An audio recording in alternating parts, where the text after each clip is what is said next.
main conclusions, the IG's. The opening of the Trump-Russia investigation was legitimate, and reportedly there's no finding that James Comey or Andrew McCabe or Peter Strzok took actions based on political bias. If that's, and we have newspaper reports, you haven't read the report directly, but if that's what the Inspector General finds, will you accept that, sir?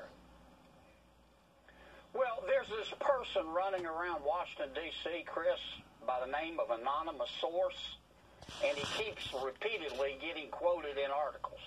I'm not saying you do that, but others do. And until I read the report, I'm not going to draw conclusions based on allegations by the anonymous source. I will read Mr. Horowitz's report carefully. I'll draw my own conclusions.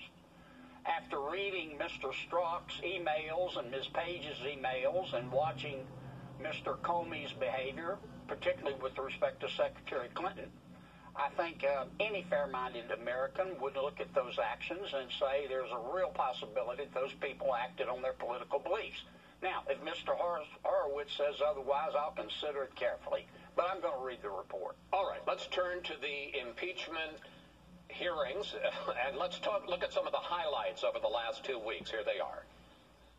The meeting President Zelensky wanted was conditioned on the investigations of Burisma and alleged Ukrainian interference in the 2016 U.S. elections. It is improper for the President of the United States to demand a foreign government investigate a U.S. citizen and a political opponent.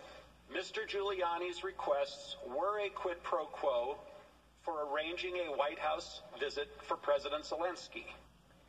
Now, Senator, you've drawn an interesting distinction. You've said in asking a foreign country to investigate corruption by someone who happens